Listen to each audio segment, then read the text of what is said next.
جب وہ زندگی میں آئی تھی زندگی کے معنی بدل گئے تھے۔ اس کا ہاتھ تھام کے وہ چل رہا تھا، انجام کی پرواہ کیے بنا۔ پیار کرنے والے سوچتے کب ہیں، سمجھتے کب ہیں، بس چل پڑتے ہیں۔ اور وہ دونوں بھی چل رہے تھے۔ زندگی مکمل ہو چکی تھی، کوئی طلب ہی باقی نہ رہی تھی۔ اپنی خوش نصیبی پہ یقین کرنا اس کے لیے مشکل ہو جاتا تھا۔ لگتا تھا کہ جیسے وہ کوئی خواب دیکھ رہا ہو، لیکن یہ حقیقت تھی۔ اسے سچا پیار مل چکا تھا، وہ پیار جس کے لیے وہ ترستا رہا تھا۔ اب کیسے مناؤں گا اسے؟ کیا میری بات کا یقین کر لے گی وہ؟ اس کی جگہ میں ہوتا تو میں بھی ایسے ہی سوچتا جیسے وہ سوچ رہی ہے۔ نیند آنکھوں سے کوسوں دور تھی۔ بار بار وہ اس کا نمبر ڈائل کر رہا تھا لیکن نمبر بند تھا۔ ابھی وہ غصے میں ہوگی اس لیے فون آف کر دیا ہے۔ صبح تک اس کا غصہ کچھ کم ہو جائے گا، پھر اس سے بات کروں گا، اسے بتاؤں گا کہ کتنا تڑپا ہوں اس کے لیے، کتنا چاہتا ہوں اسے۔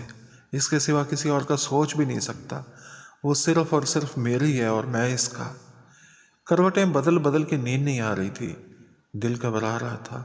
کاشف یہی سمجھ رہا تھا کہ ہنا ناراض ہے اس لیے دل نہیں لگ رہا، لیکن اب کی بار شدید گھبراہٹ تھی۔ دل دھڑک رہا تھا، وہ اسے یاد کر رہی تھی۔ ہنا کسی مصیبت میں تو نہیں، اس نے کوئی غلط قدم تو نہیں اٹھا لیا؟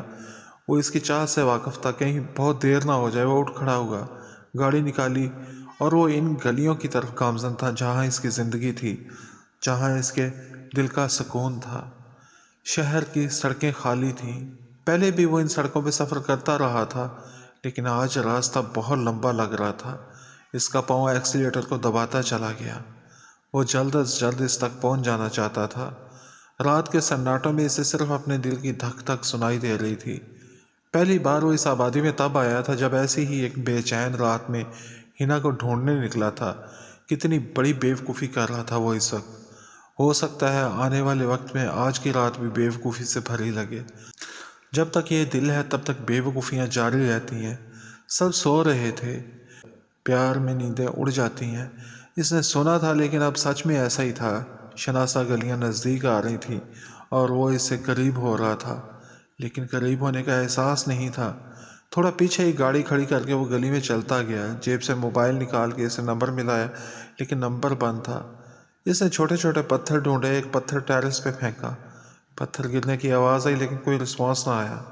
شاید ہنا کو پتہ نہ چلا ہو۔ ایک ایک کر کے اس نے سارے پتھر پھینک دی لیکن کچھ بھی تو نہ ہوا۔ خود اوپر جا کے دیکھتا ہوں، دروازے پہ دستک دوں تو شاید ہنا جاگ جائے۔ اسے امید تو ہوگی کہ میں آؤں گا۔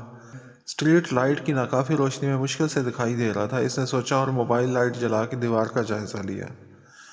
کھڑکی کے شیڈ تک پہنچ کے دیوار کے ڈیزائن میں پاؤں پھنسا کے وہ اوپر پہنچ سکتا تھا۔ اس نے موبائل جیب میں رکھا اور کوشش کرنے لگا۔ کھڑکی کے شیڈ تک پہنچنا بھی کوئی آسان کام نہ تھا۔ بار بار اس کا پاؤں پھسل جاتا لیکن اسے ہر صورت ٹیرس تک پہنچنا تھا۔ پھسل کر اس کی ٹانگ دیوار کے ساتھ رگڑ کھا گئی، پینٹ پھٹ گئی، خراش بھی آئی، پر اس نے ہمت نہ ہاری۔ آخر کار کھڑکی کے شیڈ تک وہ پہنچ ہی گیا۔ اس کے بعد دیوار کے ڈیزائن میں پاؤں پھنسا کے ٹیرس تک پہنچنا زیادہ مشکل نہ تھا۔ ٹیرس پہ دبے پاؤں وہ دروازے کی طرف بڑھا۔ کمرے کی لائٹ جل رہی تھی۔ ہنا جاگ رہی ہوگی اس نے سوچا، اور دروازے پہ ہلکی سی دستک دی۔ تھوڑا انتظار کیا لیکن پہلے کی طرح کوئی پیش رفت نہ ہوئی۔ اس نے دروازے کو تھوڑا سا دھکیلا، دروازہ کھلتا چلا گیا۔ روشنی میں جو منظر اس نے دیکھا وہ اس کے ہوش گم کر دینے کے لیے کافی تھا۔ دکھ ہو تو آنسو نکل آتے ہیں، دکھ زیادہ ہو تو آنسو رکتے ہی نہیں اور نکل نکل کے سوکھ جاتے ہیں۔ بے بسی کی کیفیت میں انسان روتا بھی ہے لیکن آنسو ختم ہو جاتے ہیں۔ مسٹر رندھاوا کا دل رو رہا تھا لیکن آنسو ختم ہو چکے تھے۔ انہوں نے اسٹیئرنگ سے سر اوپر اٹھایا، گاڑی سٹارٹ کی اور سڑکوں پہ بے مقصد گھومتے رہے۔ ہر نئی سڑک کے شروع ہوتے انہیں امید ہوتی کہ اس سڑک پہ انہیں ہنا ضرور مل جائے گی، لیکن سڑک ختم ہوتے ہی امید بھی دم توڑ جاتی۔ اچانک ان کو خیال آیا کہ آج تو 1 اپریل ہے، ہنا نے ان کے ساتھ مذاق نہ کیا ہو۔ امید کی نئی کرن جاگی۔ انہوں نے گاڑی کا رخ گھر کی طرف کر لیا۔ گاڑی سے نکل کے وہ گھر کے اندر داخل ہوئے۔ بے چینی سے ہر کمرے کو کھول کے دیکھ رہے تھے لیکن ہنا کہیں بھی نہیں تھی۔ ہنا کے کمرے کا دروازہ کھولتے ان کو پوری امید تھی کہ ہنا انہیں اپنے بیڈ پہ سوتی ہوئی ملے گی۔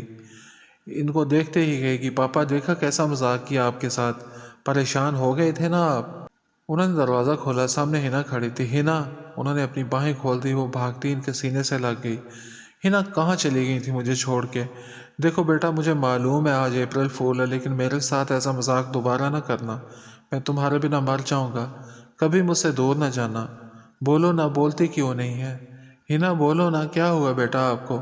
مجھے بتاؤ کس لیے آپ اداس ہو، کسی نے کچھ کہا آپ سے؟ لیکن ہنا بالکل خاموش تھی۔ ہنا ایسی تو نہیں تھی، وہ اپنے پاپا سے بہت باتیں کرتی تھی، پر یہ ہنا تو چپ چاپ اداس نگاہوں سے ان کو دیکھے جا رہی ہے۔ ہنا بولو بیٹا، اپنے پاپا سے کہہ دو سب کچھ۔ میں بہت تھک گیا ہوں، جب سے آپ گھر پہ نہیں تھی تب سے ڈھونڈ رہا ہوں آپ کو، لگتا ہے جیسے میری زندگی ختم ہو گئی ہو، پاگلوں کی طرح تلاش کر رہا تھا اپنی پیاری سی ہنا کو۔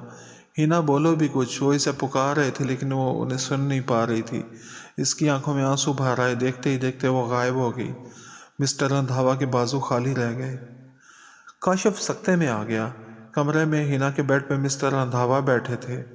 آؤ اندر آ جاؤ، ایک باپ کو ٹوٹتا ہوا دیکھنا چاہتے تھے نا؟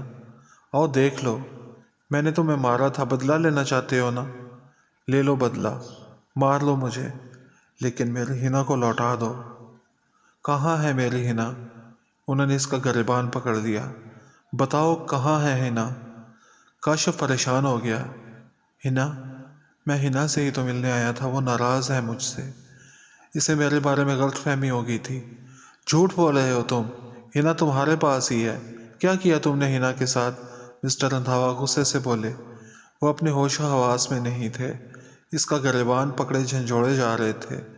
انکل پلیز مجھے سمجھنے کی کوشش کریں، میں ہنا کا برا کیوں چاہوں گا؟ مجھے پیار ہے اس سے، اس کے بنا نہیں رہ سکتا۔ اگر آپ کو بھی کوئی تکلیف پہنچاؤں گا تب بھی اسے تکلیف ہوگی، وہ آپ کو مجھ سے زیادہ چاہتی ہے، میں تو ہنا کے لیے کچھ بھی کر سکتا ہوں۔ اگر ہنا میرے ساتھ ہوتی تو میں یہاں پہ آدھی رات کو کس لیے آتا؟ وہ مجھ سے ناراض تھی، اس لیے مجھے نیند نہیں آ رہی تھی، اسے منانے کے لیے آیا تھا۔ کاشف کی سمجھ میں نہیں آ رہا تھا کہ مسٹر رندھاوا کو کیسے سمجھائے۔ اگر آپ کو مجھ پہ یقین نہیں ہے تو یہ لیں ریوالور اور مجھے مار ڈالیں۔ کاشف نے ریوالور نکال کے ان کے ہاتھ میں تھما دیا اور ان کے آگے دو زانو ہو گیا، آنکھیں بند کر لیں۔ بہت بڑا رسک تھا، مسٹر رندھاوا غم و غصے میں تھے، کوئی بھی انتہائی قدم اٹھا سکتے تھے، لیکن اسے کوئی ڈر نہیں تھا۔ ہنا کے ساتھ کیا ہوا تھا؟ دل مایوسی میں ڈوبا ہوا تھا، دھڑکن بھی جیسے خاموش تھی، کچھ سوچنے سمجھنے سے قاصر تھا وہ۔ سیفٹی کیچ ہٹنے کی آواز سنائی دی۔ منتظر تھا کہ بس ابھی ایک زوردار دھماکہ ہوگا اور اس کی زندگی کی کہانی ہمیشہ کے لیے ختم ہو جائے گی۔